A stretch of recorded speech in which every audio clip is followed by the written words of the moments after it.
Kapag backlash na ba kayo ng mga solar panel nyo? Bale sa akin kasi baka bukas or baka Friday or Sabado pa. Papanood nyo ngayon dito sa YouTube, sa channel ni Juan Dilusag, ang pinakapangit na battery capacity test. Hi mga boss! Bye-bye! Ka-capacity test pala natin itong battery ni Watt Cycle. Kasi kung ano pinapareview. Okay lang guys, okay lang yan. Basta kayo, okay lang yan.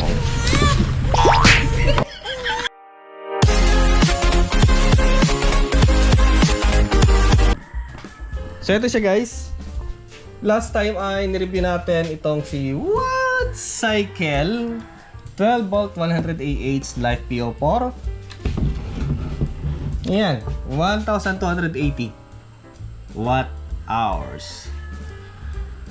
Okay, so information niya ay parehas din lang pala nandito. Sa mga hindi pa nakapanood ng unang video ko, ilalagay ko sa description box yung unang vlog ko dito. Napahapyaw lang siya. So ayan. So ngayon ay titingnan natin yung capacity niya kung maganda ba or hindi. Then sisilipin natin yung kanyang loob. Okay? Okay, so ito yung gagamitin natin na pang test load. Meron tayong meter dito. So ang kinakain ng ating inverter ay nasa, sabihin na natin 10 watts kasi 9 watts siya. So ito, gagamitin natin digital na meter. Then meron siyang switch, pero sabay na yan guys, 200 watts. Supposed to be ang ating kumpitin natin. Ang ating load ay 200 watts tapos 1,280 watt hour. So compute natin yan. Kung 200 watts yung load natin, 200 but may minus, 1,280 yung capacity niya, divide 200 watts. Supposed to be makakakuha tayo ng 6.4 hours. Yan, pero dahil nga sa kakainin pa niya yung kanyang siyempre yung kanyang yung losses niya, expect tayo ng 6 hours. Okay? Kung makakuha tayo ng 6 hours, very good na. Sana makakuha tayo. Okay? Ating time ay nasa alas 2 na yan. Maaga ako nagsimula kasi matagal tong vlog na to. So ito yung positive natin ay dito. Yan. Maluwag. Problema pag maluwag eh. So yan, iwasan na lang natin magalaw. Yan. At dito natin isasaksak yung ating, syempre lupit o lumuluwa yung kanya yan. So start natin alas 2 sakto, 2 o'clock, and start na natin. 100% to guys, na-charge ko na. So ayan. Okay, 222, 50 Hz. Start na natin, siya pa 100, medyo may konting difference sila dito. Ayan tumasa 200 watts. Ikita ba? Ayan 202. Okay, alas 2 yan guys ng hapon. So matatapos tayo 1, 2, 3, 4, 5 malas 9 siguro matatapos tayo ng gabi. Dagdagan ko pa sana para mas mabilis, pero mas maganda yan na yung tray. Heat load yung ating load. Okay, on test na si Watt Cycle.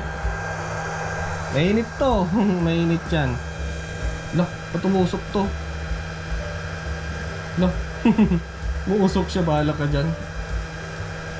Muusok yung ating meter. Sandali, baguhin natin para hindi niya hindi siya compatible sa ganito. Ipa-plug na lang natin sa ibang sa ibang supply kasi sayang. Ayan, so oras na lang yung pagbabasehan natin, hindi na yung dito. Nakita ko na yung loob nito kasi capacitor lang yung kanyang supply. So expect natin masusunog yun kasi nga hindi pwede sa mga square wave na mga supply. Tanggalin na natin. Huli na natin dito para ano. Okay. 2:11 PM. Okay.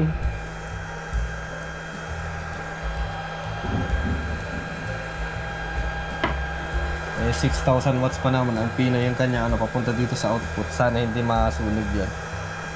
Unit. So 5 o'clock na guys. Ayan. Then i-check natin yung laman ng battery, still kicking. At nararamdaman ko may init sa kanyang wire. And check natin yung kanyang laman. 12.9. So sagad natin hanggang sa maubos yung laman ni watt cycle. Wala, nasira kasi to, hindi pwede. Kailangan pala naka-feed sa kanya ano supply dito para umandar siya lahat na ano ma-monitor niya. So hindi pala siya pwede sa square wave. Pwede siguro kung meron siyang maliit na power supply na SMPS, pwede capacitor lang yan. Ayaw na ayaw ng capacitor na power supply yung square wave. Ewan ko ba, galit dyan. So 6 o'clock na guys ng gabi. At update tayo. Napansin ko kasi dito talagang nagbabad na siya sa 13 at 12.9, 13.3, 13.2, 13.1 hanggang 12.9. Diyan na siya nagbabad. So nasa 6 o'clock na tayo. Matagal-tagal pa to. Alas 7 na ng gabi. So nakakalimang oras na tayo. Ayan, tingnan natin kung may pasobra. Sasagad natin yan. 12.6. Kahit paano, meron pa. Sagad natin. Alas 7, 7-Eleven. Habang nanonood tayo ng Netflix. So ayan guys, tapos na yung ating test. At eto, umabot siya na hanggang 7:53. Ayan, mainit pa. Ayan, talagang hinayaan ko na siyang mamatay para may reason tayo para buksan. Ayan, nagsimula tayo around alas 2. So, 3, 4, 5, 6, 7, mag-alas 8. Ayan, almost 6 hours na straight na 200 watts yung load natin. So, ayos, legit yung battery na to. I-check natin kung ilang volt yung natira. Tingnan natin kung nag-cut off yung kanyang BMS. Okay. Ayun, so nag-cut off. At i-resume na lang natin bukas ang tear down sa kanya. At alas 8 na ng gabi. So, dahil nga sa gabi na matapos tayo at medyo maulan pa kagabi, so mas maganda, minabuti ko na lang na ituloy ngayong umaga. At gusto ko ring maobserbaan na kung sakaling malobat siya, mag-cut off yung kanyang BMS, kung kusa siyang magre-reboot kasi ngayong chemical sa loob, magkakaroon ng rebooting. So, medyo lalakas siya konti. Ayan, kahit sabihin natin na lobat siya, nag-cut off, mag-boot siya ulit, tataas ng konti. So, subukan natin. Ayun. Meron pa ulit. So, kagabi, inabot siya na mag-cut off. So, kaya tingnan natin kung ilang volt na ulit. Tinest kagabi ay hindi ko na maalala. Hindi ko na maalala kung ilang volt. Okay, so i-test natin kung ilang volt. Ayan, so 10 volt. Nag-activate siya ulit. Ganyan talaga yung mga battery, lalo na yung mga flooded pag lobat siya. Tapos tataas siya ulit for the meantime. Pero pag ginamit yun, babagsak ulit. So ayan, automatic na magbo-boot up yung kanyang battery kung sakaling mag-cut off yung kanyang BMS. So isang magandang pangitain yun kasi nga yung ibang BMS na ganito, yung ibang mga light PO4 yung BMS niya pag nag-cut off, kailangan mo siyang buhayin. Pamoyan siya ng charger. So ito, kusa siyang pag tumaas ulit yung kanyang voltahe sa kanyang battery, Kung saan siya mabubuhay ulit. Lakas pa oh. So, wala naman siyang screwhan dito at mostly naman kasi yung mga ganito nandito sa taas kung sakasakali yung kanyang screw. So, wala naman. Malamang ito ay nakadikit. So, ang gagawin lang natin ay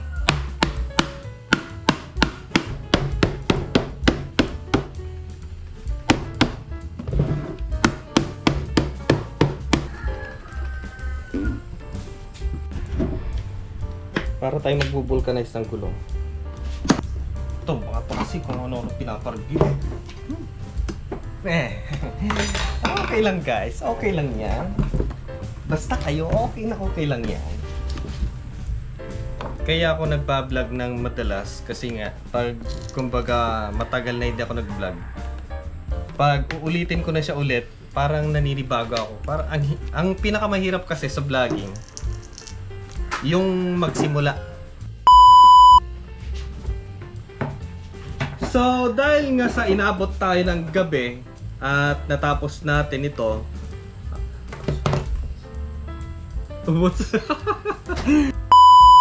Tapos, i-build up mo yung state of mind mo. Maganda ba or hindi yung ambience mo. Grabeng ginamit na pandikit dito guys, silicone. Yan, silicone lahat yung ginamit dito. Kaya kung magbabala kayo na sirain yung ganito nyo para lang buksan, wag na guys, wag nyo nang subukan kasi nga, grabe. Waterproof pala to, kahit sa tubig, di papasukin. Ayan, di papasok yung tubig sa loob kasi nga, napaka-sealed. Lapit na akong kanina. Gumive up. So, yan yung laman sa loob. Mas maganda ilabas natin lahat. Para masaya tayong lahat. Ano kaya ito? Buo siya! Buo siya mga boss. Recorded ba tayo? Baka naman hindi. Dada tayo ng dada. Yun pala. Maganda. Maganda yung battery ni ni Watt Cycle. Ayan Woo!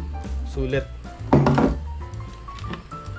Watt Cycle. Sulit yung battery niya. Ang ginamit nilang battery ay pouch ba to? Prismatic yata. Yes, it's a prismatic. Ayan.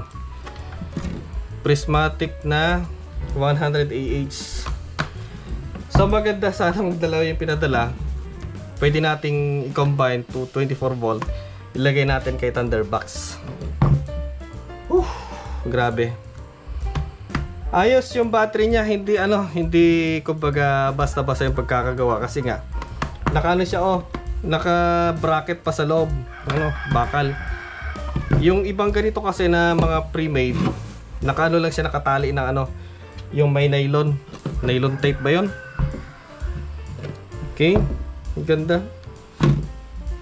Check natin yung volt ng kanyang cells. Tingnan natin kung na-unbalance siya. So overall ay direct sa battery, wala sa BMS 10.6, 2.7, 2.7, 2.6, 2.4. So natural na yan sa mga battery kapag nag-discharge. So ang cells niya ay 4, then welded siya. Laser weld. Tapos yung kanyang mga bus bar solid guys. Ayos, maganda tong battery ni Watt Cycle. Ito, yung BMS na ginamit. So lahat meron siya silicone for assurance na hindi siya luluwag. Grabe ang kapal ng niya wire niya, doble, triple pa lang. Then yung wire niya dito number 6. Tapos sa ground tatlo na tig 10. Tapos silicone. Meron pa siya yung parang ang tawag dito. So yung kanyang BMS ay 100 ampere. And wala akong idea kung anong brand yan. Titingnan pa ba natin to? Yun. Meron na siyang heatsink dito. Bali yung board niya mismo, doon na nakadikit yung kanyang heatsink. Then may heatsink pa sa ibabaw.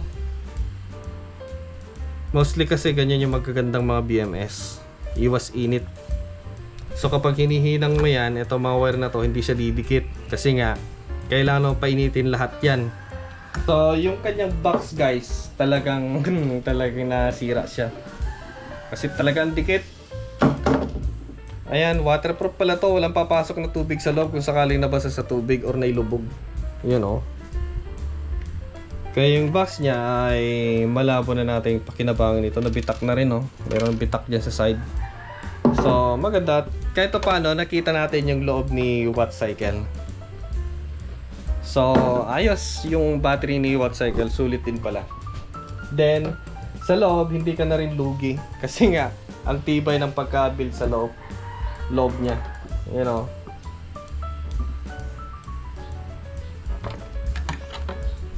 Okay. So wag na nating tanggalin dyan kasi nga nung inassemble to, sigurado inassemble ay may pang-ipit sila. So kapag binulatlat natin yan, baka mamaya magkakaroon na hindi na natin may babalik.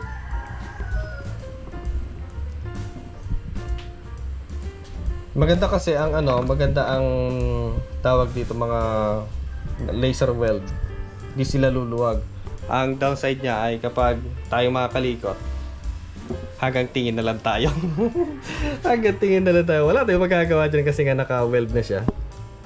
Sa mga mahilig magkakalikalikot, tapos ka na. Manahimik ka na lang. Okay, so para sa mga interested na bumili ng ganitong battery ni Wattcycle, ayan, available in Lazada and Shopee. Nasa description box yung link, or saan ba dito? Saan ba dito? Dito ba or dito yung link ng affiliate natin sa Shopee. Ayan.